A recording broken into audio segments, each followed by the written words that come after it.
All right, INTP versus ENTJ. It's a little bit of typing bullshit. They have the same letters in the same order, so how can you tell the difference? And this comes up a lot. You get these little conundrums where it's hard to tell one type from the other. So how do you do it? What do you look for? So this is where if you're old school Myers-Briggs, you really can't. You're stuck. You're stuck in pseudoscience. The only thing you have is you got to yell and argue louder than the other guy. Now, there's no way that anybody can challenge you. They can't back it up. They can't look at your data. They can't look at your numbers. They can't be verified by another partner. Nothing. So that's where it gets stuck. So if you really want to know, you can't know because you can't check yourself. You can check with your partner. You can say, I typed this person as an INTP, and my partner also typed this person as an INTP, and we typed 10 people today, and we got 9 out of 10 of them the same, and this was one of the persons that I got right. Okay, that increases your chances that you're probably objectively tracking something there. So it gives you some data to stand on of going, how do you know they're this? Well, I ran through these experiments, and this with my partner, we got the same number, same type, and that's how I know, like, oh, okay. Versus the other guy that's just like, I'm really convinced, you just got to believe me, and then he's got nothing to back it up. So here's how we do it with our little silly checklist thing here. If we're looking at somebody and we can't figure out if they're an INTP or an ENTJ, the first thing is know that that is a very common thing to do because you'll have INTPs that are extremely extroverted, because there's a whole spectrum of INTPs within the classification of an INTP, and then ENTJs that are extremely, like unbelievably introverted. But then how do you even know they're ENTJs? Well, here's how you know. Their lead human need is still for that tribe validation, and confirmed by their life of they don't know who they are is the biggest reoccurring fucking problem in their life. When you get to know somebody, that isn't something that you don't see. That's not something that isn't there. That's not something you have to fucking guess at. The ENTJ will tell you, look, my problem is I don't know who I am. I don't know where I'm going. I don't know what's valuable to me. I don't know if I'm valuable.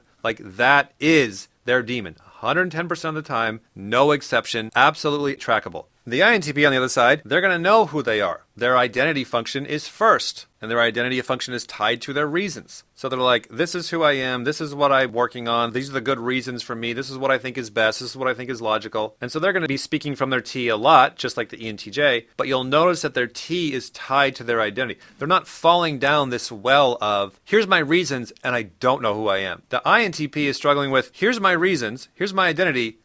Does anybody like that? Am I the only one? Is the tribe going to follow me? So the INTP is living a life completely baffled by, why the hell won't this weird-ass tribe ever get on board with me? And where's that coming from? The lead TI guy is spending all of his time and energy in developing his ideas, his reasons, his worldview, his logic, and not putting in those hours to strengthen that muscle of caring for other people. Now you ask them, do you care about people? They say, I care about people more than anything. And they very well maybe do. But their actions, if you log their hours each week, they're not coming out working with people. You got to look at where is their human needs tied to, and what are the saviors, and what are the demons. But now from there, you can get some cross checks with the observers, and the observers are a lot harder to see, especially when they're in the middle with the IPs and the EJs. I can't tell if this INTP or ENTJ. I can't tell if that's NE or NI. I can't tell if that's SI or SE. But what you can see is you can see the human needs of, is this person organizing or is this person gathering? It's going to be calmer because it's in the middle compared to their pole functions. But over time, you'll get to know this person, especially when they're under stress. What do? If they're a controller, so if they're savior NI or SI, they're going to be running back to the known information. If they're a gatherer, when they get in trouble, they're going to be running to new information. And when you can consistently track that pattern of a person's life, which is the savior, what saves them? Oh, gathering new information saves me. I can see that that's NE.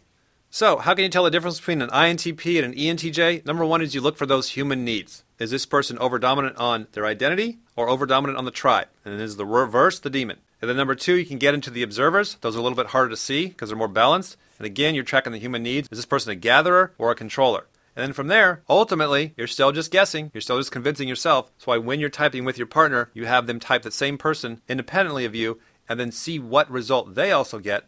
And that helps get you some objective traction there.